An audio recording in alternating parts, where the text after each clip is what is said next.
प्रिय दर्शकों, हमारे चैनल स्प्रेडिंग धर्मा में आपका स्वागत है। दर्शकों, आज की वीडियो में मैं आपको बताऊंगा श्री कृष्णचंद्र ठाकुर जी महाराज जी का जीवन परिचय। तो दोस्तों, हम अपनी वीडियो शुरू करते हैं। श्री कृष्णचंद्र ठाकुर जी एक ऐसे कथावाचक हैं जिनके कथा कहने की शैली बहुत अद्भुत है। वैसे तो अध्यात्म जगत में कई ऐसे कथावाचक हैं जो बहुत सुंदर कथा कहते हैं, लेकिन जब श्री कृष्णचंद्र ठाकुर जी महाराज भागवत कथा कहते हैं तो ऐसा लगता है कि मानो उनकी वाणी में माता सरस्वती का वास हो गया हो। प्रिय दर्शकों, भागवत भास्कर श्री कृष्णचंद्र शास्त्री जी का जन्म 1 जुलाई 1960 में वृंदावन के पास लक्ष्मणपुरा गांव में हुआ।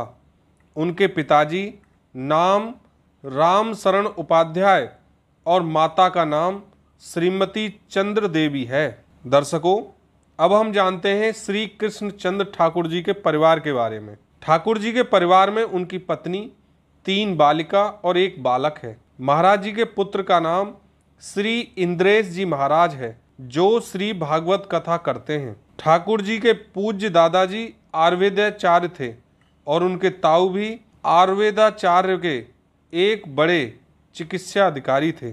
दर्शकों, अब जानते हैं श्री कृष्णचंद्र ठाकुर जी की शिक्षा के बारे में।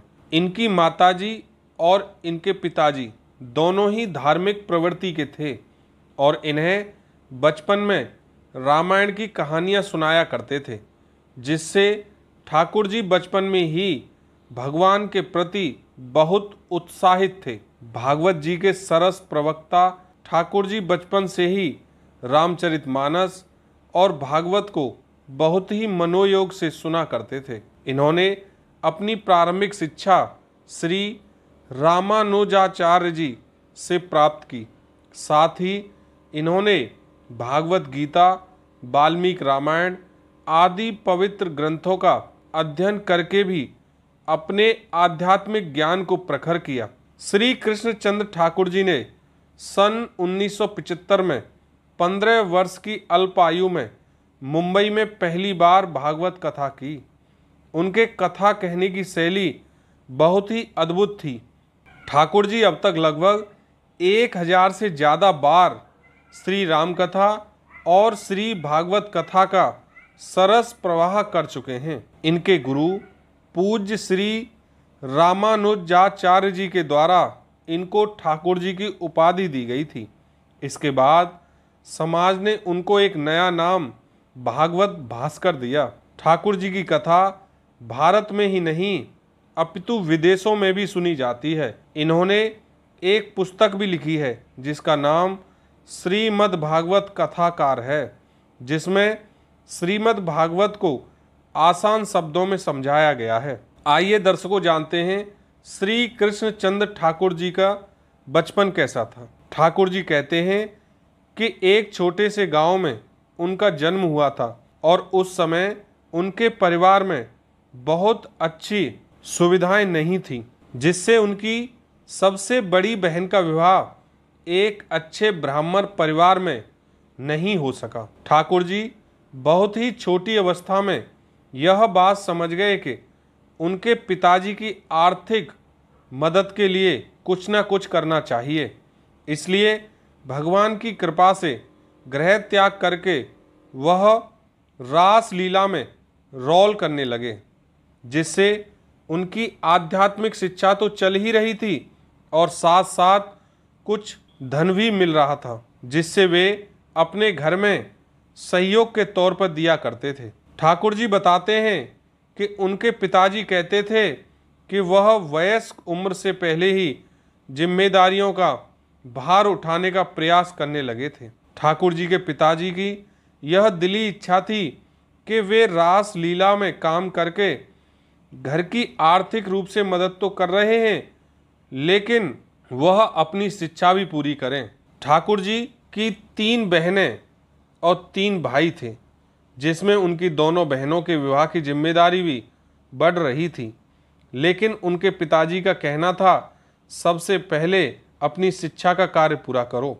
जिसको ठाकुर जी ने आज्ञा माना, इसलिए प्रातः बहुत जल्दी उठ जाया करते और अपने गुरुदेव के सानिध्य में अध्यात्म की शिक्षा का कार्य पूर्ण करके स्कूल जाया करते थे। और वह बचपन से ही यह मानते थे कि इंसान मन में जो भी ठान ले वह पा सकता है, उसके लिए कुछ भी असंभव नहीं है। रासलीला के प्रति उनका आकर्षण तो बचपन से ही था कि योगेश्वर का रूप लेकर रासलीला में पाठ किया जाए, और यह अवसर उन्हें 8 साल की उम्र में मिला, जो निरंतर प्रतिवर्ष चलता रहा। लेकिन 1975 में गुरुदेव की आज्ञा से रासलीला में पाठ करने वाला काम छोड़ दिया। एक बार की बात है, ठाकुर जी रासलीला में भगवान श्री कृष्ण का रोल कर रहे थे और दर्शकों में उनके पूज्य गुरुदेव भी मौजूद थे, जिन्होंने पूरी रासलीला देखी और ठाकुर जी के पिताजी से कहा कि आपके बालक का महज 8 साल की उम्र में संस्कृत बोलने का उच्चारण बहुत अच्छा है। अगर इस बालक को इसी समय से संस्कृत उच्चारण का सही ज्ञान और भागवत पढ़ाया जाए तो यह आगे चलकर भागवत के माध्यम से हिंदू सनातन संस्कृति की बहुत बड़ी सेवा कर पाएगा।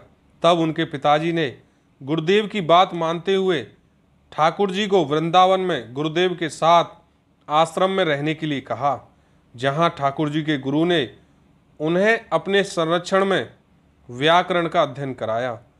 फिर प्रथम मध्यमा शास्त्री आचार्य परिणत अध्ययन कराया, और जब वह 14 वर्ष के थे तो उनके गुरुदेव ने भागवत का अध्ययन कराया। आइए दर्शकों जानते हैं ठाकुर जी वृंदावन से मुंबई तक का सफर कैसा रहा। ठाकुर जी बताते हैं कि जब वे 15 वर्ष के थे तब उनके गुरुदेव वृंदावन के छोटे से सत्संग भवन गिरधारी मंदिर में कथा करने जाया करते थे और साथ में ठाकुर जी को भी ले जाया करते थे तथा उनसे कहते थे कि मेरे बोलने से पहले तुम 1 घंटे कथा बोल लिया करो। तब महाराज जी नित्य गुरुदेव जी के साथ भागवत जी का अध्ययन करके प्रतिदिन 1 घंटे कथा किया करते। उस सत्संग भवन में वर्ष के 12 महीने कथा चलती थी। एक समय की बात है, उत्तर भारत के सबसे विशाल रंगनाथ जी के मंदिर में महाराज जी के गुरुदेव जी का प्रवचन हो रहा था। तब महाराज जी नित्य प्रतिदिन गुरुदेव जी के बोलने से पहले कुछ न कुछ भागवत के बारे में बोलते थे। उस कथा में मुंबई के एक सेठ भी बैठे थे। प्रिय दर्शकों, हमारे चैनल स्प्रेडिंग धर्मा को सब्सक्राइब करना ना भूलें और वीडियो को लाइक और शेयर जरूर करें। जो महाराज जी के द्वारा दिए गए प्रवचनों से बहुत प्रभावित हुए। कथा समापन के उपरांत वह सेठ महाराज जी के गुरुदेव से बोले कि गुरुदेव, यह छोटा सा बालक बहुत अच्छा प्रवचन कर रहा है, इसलिए मेरा आपसे निवेदन है कि इस बालक की मुंबई में कथा हो जाए। तो गुरुजी बोले, अभी तो यह बालक भागवत सप्ताह कथा तो नहीं करते, लेकिन प्रवचन करते हैं, चाहो तो प्रवचन करने के लिए भेज देंगे। तब महाराज जी अपने गुरुदेव के आदेश से अपने पिताजी के साथ पहली बार मुंबई गए, जहां एक छोटे से सत्संग भवन में 10 फरवरी 1975 को श्री कृष्णचंद्र ठाकुर जी की जीवन की पहली कथा हुई। प्रिय दर्शकों, हमारी वीडियो अंत तक देखने के लिए आपका बहुत बहुत धन्यवाद। जय श्री कृष्णा दर्शकों।